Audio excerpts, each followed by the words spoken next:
환영합니다 여러분, 프로젝트 제프입니다. 오늘은 마블 시네마틱 유니버스 5페이지의 5번째 작품이자 그 시절 진한 마블의 향기를 가득 머금고 돌아온 캡틴 아메리카 브레이브 뉴월드에 대해 한번 프로젝트 해볼 텐데요. 5페이지의 시작부터 거론된 마블의 퐁당퐁당 공식이 과연 이 작품을 통해 역전할 수 있을지 여러분들과 함께 차근차근 프로젝트 해보겠습니다. Since when were they red? 영화 브레이브 뉴월드는 이터널즈와 블랙팬서2 이후의 시간을 배경으로 캡틴 아메리카의 공식적인 지위를 얻게 된 샘 윌슨이 전 세계를 붉게 장악하려는 서펀트 소사이어티의 음모에 맞서 세상을 지킨다는 내용을 담고 있었습니다. 이 작품에서 드러난 가장 큰 변화는 미 국무장관이었던 썬더볼트 로스가 대통령이 된다는 것이었죠. 새로운 대통령이 주관하는 프레젠테이션에는 나라를 대표하는 히어로 캡틴 아메리카가 빠질 수 없었는데 그 옆에는 미국 최초의 흑인 슈퍼솔저인 이사야 브래들리도 함께였습니다. 이사야 브래들리는 팔콘과 윈터솔저에서 처음 등장한 인물로 6.25 전쟁 당시 고향에서 그는 버키의 강철팔을 자른 공적이 있었지만 명령을 어기고 동료를 구했다는 이유로 무려 30년간 감옥에 갇혀 미 정부로부터 끔찍한 생체 실험을 당한 피해자이기도 했습니다. 세상에서 완전히 잊혀진 그가 이 자리에 참석할 수 있었던 이유는 이사야의 존재를 2대 캡틴 아메리카가 세상에 공개했기 때문이죠. 하지만 예고편의 시작은 샘 윌슨이 감옥에 있는 이사야 브래들리를 만나면서 시작되었는데요. 그가 감옥에 있는 이유는 바로 로스 대통령을 죽이려고 했기 때문입니다. You asked for me. Here I am. Is there anything you remember? Whatever this is, Cap, be careful. 이 대화를 사건의 단서로 생각한다면 대통령 암살은 이사야의 뜻이 아니었을 겁니다. 즉 이사야는 누군가에게 조종당했다는 것인데 그 당시 윈터솔저 프로젝트를 진행했던 하이드라는 미국의 슈퍼솔저 프로젝트에도 깊게 관여했기에 30년간 감옥에서 실험당한 이사야도 그들 손에 자유로울 수 없었겠죠. 그에게 기억나는 것이 전혀 없냐는 샘의 질문은 캡틴 아메리카 11화 당시 토니가 버키에게 했던 질문과 비슷했습니다. Do you even remember them? I remember all of them. 그렇다면 이사야를 세뇌한 사람은 누구일까요? 유력한 인물은 바로 사무엘 스턴스, 즉 리더였죠. 인크레더블 헐크에서 배너의 조력자로 처음 등장한 그는 배너의 피를 이용해 인류의 질병을 모두 없앨 수 있다고 생각했습니다. 그래서 그는 배너의 혈액으로 혈청을 만들려고 했죠. 하지만 배너는 반대했습니다. No, we've got to destroy it. Wait, what? All of it. Tonight, we're gonna incinerate it. Is this the whole supply? What? We could get the Nobel for this. You don't understand the power of this thing. It is too dangerous. It cannot be controlled. 게다가 이것이 로스 장군 손에 들어갔다가는 무기가 될 것이 뻔했기 때문이죠. 그 문제는 어보미네이션이 탄생하면서 촉발했습니다. 결국 자신마저도 배너의 혈액에 의해 머리가 거대해지면서 변이가 일어났기 때문이죠. 리더는 원래 옳은 신념을 가진 과학자였습니다. 단순히 머리가 커졌다고 해서 빌런이 된 것이 아니었죠. 그도 배너처럼 정부를 불신했지만 세상에 대한 믿음이 있었습니다. 하지만 세상이 더 나아질 것이라는 믿음은 로스 때문에 무너지게 되었죠. 리더의 연구실에 쓰여있는 이 단어 리셋 로스, 리셋 아메리카는 바로 올더스 헉슬리의 SF 명작 소설이자 이번 작품의 부제인 브레이브 뉴월드와 큰 연관성이 있었는데요. 소설 브레이브 뉴월드는 과학기술에 대한 통제권과 주도권을 정부에게 빼앗겼을 때 발생하는 전체주의적 비극에 대해 경고하고 있었습니다. 즉 이번 작품의 주제는 미국 정부에 대한 비관적 요소가 담겨 있었고 소코비아 협정에서부터 이어져온 문제의 확장이었죠. If we sign this, we surrender our right to choose. What if this panel sends us somewhere we don't think we should go? What if there's somewhere we need to go and they don't let us? We may not be perfect, but the safest hands are still our own. If we don't do this now, it's going to be done to us later. That's the fact. That won't be pretty. 캡틴 아메리카는 성조기 슈트를 입고 정의를 위해 국가의 명령을 수행했지만 역설적으로 자신이 정부의 소유가 되는 것을 원치 않았습니다. If you want to stand in our way, we'll fight you too. Arrest them.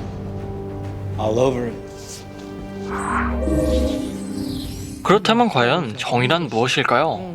와칸다 국왕이 부재한 틈을 타서 와칸다 구호시설을 공격한 유엔군이 정의였을까요?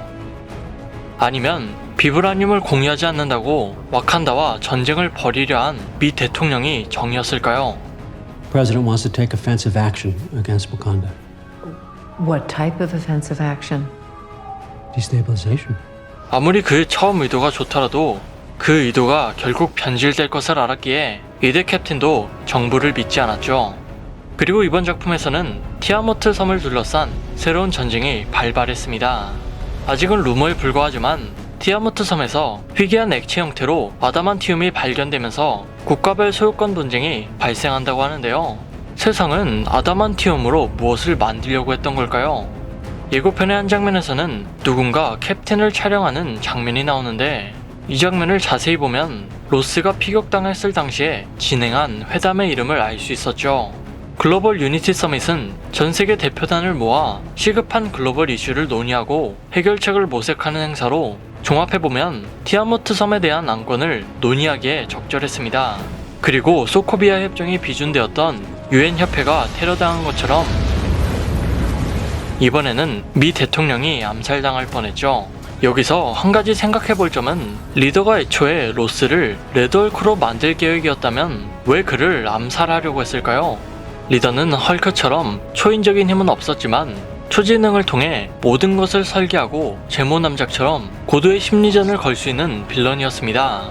이토록 치밀한 빌런이 폭발물 같은 특수장치를 이용하는 것도 아니고 캡틴 아메리카가 보는 앞에서 그것도 방탄 유리에 권총을 마구 쏴지 끼는 행동은 말이 되지 않았죠. 즉 이번 테러의 목적은 대통령 암살이 아니라 미국에 대한 정세를 뒤흔들려는 그의 계략이었을 수도 있습니다. 그리고 만약 리더가 전체주의를 부정한다면 오히려 로스의 욕망을 이해하려고 노력했을 겁니다. 그는 원래 헐크의 혈청으로 군대를 만들려고 했고 Bruce, I don't understand why we can't just go in there together and talk to him. He told me what he wanted to do.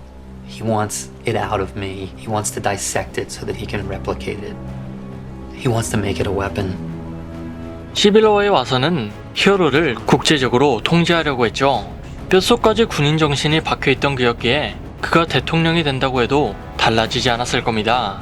어쩌면 레드헐크는 그가 품고 있던 어리석은 욕망에 대한 리더의 보답이었을지도 모르죠.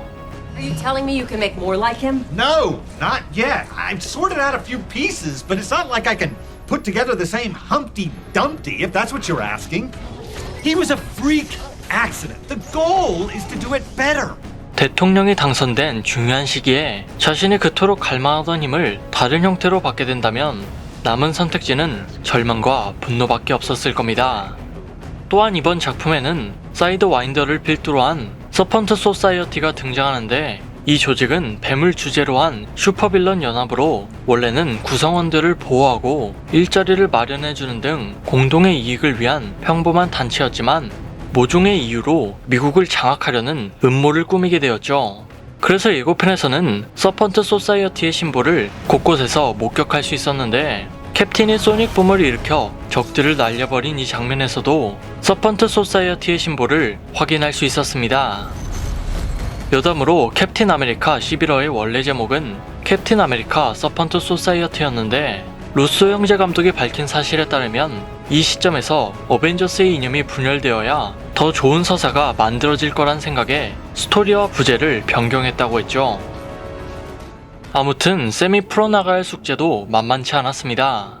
대통령을 암살하려는 적은 내부에도 존재하기 때문에 캡틴 아메리카 윈터 솔저 때처럼 아무도 믿을 수 없었고 외적으로는 티아모트 섬에 대한 이권 문제로 미국과 일본이 교전 중이었으며 정작 자신이 헌신하는 나라의 수장은 자신과 전혀 다른 가치관을 지니고 있으니 You and I haven't always agreed in the past, but I want to make another run at making Captain America an official military position.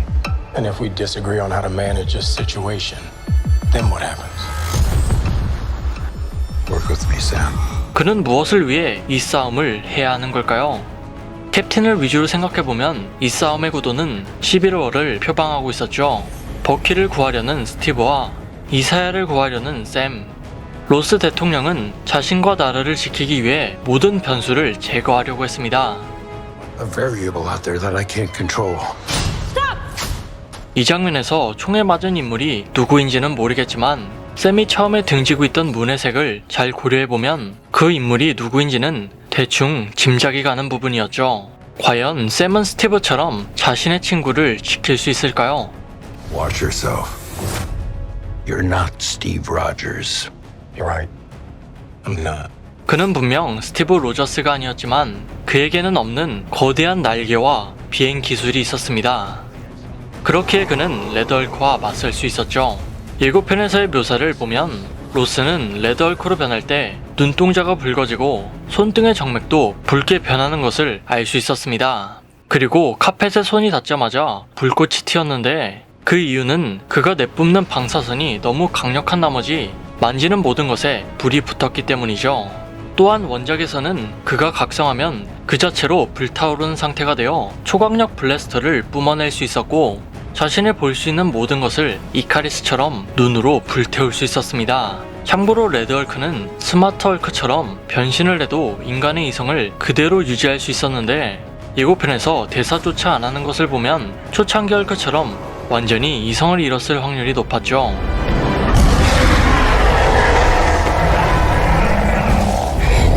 또한 영화의 공식 포스터를 확인해보면 비브라늄 방패로 레드헐크의 주목을 받고 있는 캡틴의 모습을 볼 수 있었는데 이 포스터는 사실 캡틴 아메리카 코믹스 1권 230호의 표지를 오마주한 것이었습니다. 자, 이렇게 오늘은 캡틴 아메리카 브레이브 뉴월드 메인 예고편에 대해 한번 프로젝트 해보았는데요. 현재 이 작품은 내부 시사가 좋지 않아 재촬영 중이라고 했죠. 그런데 이 작품을 본 사람들은 더 마블스의 테스트 스크린에서 호평을 날렸던 임원진들이라 솔직히 신뢰가 가지 않았고 오히려 반대로 명작이 될 수 있는 길을 방해하고 있는 건 아닌지 의심이 들 정도였습니다. 아무튼 저는 이번 작품이 마블을 다시 떡상시켜줄 흥행수표였으면 정말 좋을 것 같은데 여러분의 생각은 어떠신가요? 여러분의 의견을 댓글로 알려주세요. 그리고 이번 영상도 아주 재미지게 보셨다면 구독과 따봉 종소리까지 한 번씩만 부탁드리겠습니다. 그럼 저는 다음에 더 좋은 영상으로 다시 컴백하겠습니다. 감사합니다.